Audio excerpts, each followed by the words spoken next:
سرکار دو عالم علیہ الصلوۃ والسلام کی حدیث ہے، تحفۃ المؤمن الموت، مومن کا بہترین تحفہ موت ہے، اور گفٹ سے کوئی بندہ ڈرتا نہیں ہے، بلکہ صحابہ کرام سے اگر پوچھا جاتا وہ اللہ رب العزت کی بارگاہ میں حاضری کے لیے اتنے جستجو مند ہو جاتے تھے کہ اپنے گھر والوں کے لیے کیا پسند کرتے ہو، تو وہ کہتے موت۔ یعنی موت جو ہے یہ تو رب قدوس کی بارگاہ میں حاضری کا اور اللہ تعالیٰ کی نعمتوں کے پاس آ جانے کا اور حاضری کا ایک بہترین ذریعہ ہے، اس لیے یہ تو فطرتی ڈر نہیں ہے۔ امام باقر رحمۃ اللہ تعالی علیہ کا جو قول پیش کیا، یہ تین باتیں در حقیقت یہ سرکار کی حدیث ہے، جس میں سرکار دو عالم علیہ الصلوۃ والسلام نے 6 باتوں کا ذکر کیا، جن میں سے 3 ابھی آپ نے سنی ہے۔ نبی کریم صلی اللہ علیہ وسلم ارشاد فرماتے ہیں، اغتنم خمسا قبل خمس، فرمایا 5 چیزوں کو 5 چیزوں سے پہلے غنیمت جانی ہے۔ یہ حدیث ہے آقا علیہ السلام کی۔ نمبر 1 فرمایا اپنی جوانی کو بڑھاپے سے پہلے غنیمت جانے۔ اللہ نے اگر جوانی دی ہے تو اس میں عبادت کریں، اس میں اللہ کی بارگاہ میں رجوع کریں، اور بڑھاپے سے پہلے اس کو غنیمت جانے۔ نمبر 2 سرکار فرماتے ہیں اپنی صحت کو اپنی بیماری سے پہلے غنیمت جانے۔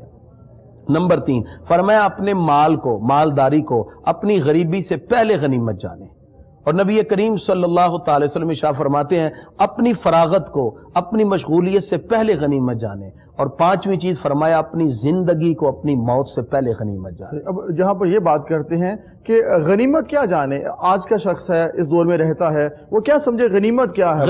غنیمت کا مطلب یہ ہے کہ اگر اللہ تعالیٰ نے فراغت دی ہے تو اس فراغت کو اپنے لیے صرف ذاتی معاملات میں استعمال نہ کرے، بلکہ اللہ کے دین کے لیے بھی لگائے۔ صحیح، یعنی اس بات کو یہ سمجھے کہ میرے لیے یہ اللہ کی طرف سے ایک تحفہ اور انعام ملا ہے کہ میری صحت ہے، مجھے جوانی دی، اللہ نے مجھے فراغت دی، یہ اللہ کا انعام ہے۔ اور اس انعام کو ایسے لوگ بھی دیکھے ہیں کہ وہ جوانی میں بڑھاپے کے خوف سے ڈر رہے ہوتے ہیں کہ یار 5-10 سال بعد تو ہم بھی اسی لسٹ میں چلے جائیں گے جو 40 سے زیادہ ہے یا 50 سے زیادہ ہے۔ یہ خوف بھی کھائی جاتا ہے۔ وہ خوف نہیں نا، انسان عمل ایسا کر کے جائے کہ در جوانی سوسائٹی کی بات کروں کہ لوگوں کے اندر یہ چیز ہے یا 10 سال بعد تو ہم کسی کام کے نہیں ہوں گے، جو کرنا بھی کر لو۔ اس کا دیکھیں اجر کیا ہے۔ ایک بندہ اگر جوانی کے اندر نماز، عبادت، روزے کی طرف راغب ہے، وہ جب بوڑھا ہو جائے گا اس کو ڈرنا نہیں چاہیے۔ اب اس کی ذوف پیری کی وجہ سے وہ عمل نہیں ہو رہے، اب وہ اشراق اور تہجد کے اتنے عبادات کی طرف رغبت نہیں ہے۔ وہ بندہ اگر اپنی بڑھاپے کی وجہ سے سو بھی رہا ہے، اللہ پھر بھی اجر اس کو نفلی عبادت کا عطا فرمائے۔